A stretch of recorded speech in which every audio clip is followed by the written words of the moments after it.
ছানি মানে কি একই ধরনের ছানি? একদম না। এমন একটি বিশেষ ধরনের ছানি আছে যার অপারেশনের জন্য সাধারণ ছানির তুলনায় অনেক বেশি সতর্কতার সঙ্গে করতে হয়। এর নাম হলো কি পোস্টেরিয়র পোলার ক্যাটারেক্ট। আজ আমরা জানবো এটি কি, কেন হয় এবং এর চিকিৎসা কি। পোস্টেরিয়র পোলার ক্যাটারেক্ট কি? পোস্টেরিয়র পোলার ক্যাটারেক্ট হলো চোখের লেন্সের একেবারে পেছনের কেন্দ্রীয় অংশে হওয়া একটি বিশেষ ধরনের ছানি। এটি সাধারণত ছানির মতো হলেও এর অবস্থান এবং গঠন বিভিন্ন হওয়ার অপারেশনের সময় বিশেষ সতর্কতার প্রয়োজন। পোস্টেরিয়র পোলার ক্যাটারেক্ট কেন হয়? বেশিরভাগ ক্ষেত্রে এটি জন্মগত বা বংশগত কারণে হয়ে থাকে, তবে কিছু কিছু ক্ষেত্রে বয়স বাড়ার সঙ্গে সঙ্গে বা অন্য চোখের সমস্যার কারণেও এটা দেখা দিতে পারে।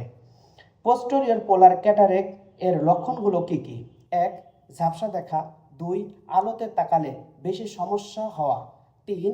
রাতে গাড়ি চালাতে অসুবিধা হওয়া। 4. পড়াশোনা বা সূক্ষ্ম কাজ করতে কষ্ট হওয়া।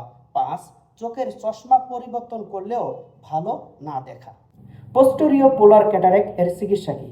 প্রাথমিক অবস্থায় চশমা দিয়ে কিছুটা উপকার পাওয়া যেতে পারে, কিন্তু যখন দৃষ্টিশক্তির দৈনন্দিন কাজের বাধা সৃষ্টি করবে তখন ছানি অপারেশনই সবচেয়ে বেশি কার্যকর চিকিৎসা। তবে পোস্টেরিয়র পোলার ক্যাটারেক্ট এর ক্ষেত্রে অপারেশনের অভিজ্ঞ চক্ষু সার্জনের মাধ্যমে করা অত্যন্ত গুরুত্বপূর্ণ, কারণ এই ধরনের ছানিতে লেন্সের পেছনে আবরণ তুলনামূলক অনেকটা দুর্বল থাকে। তবে পোস্টেরিয়র পোলার ক্যাটারেক্ট থাকলেই ভয়ের কিছু নেই।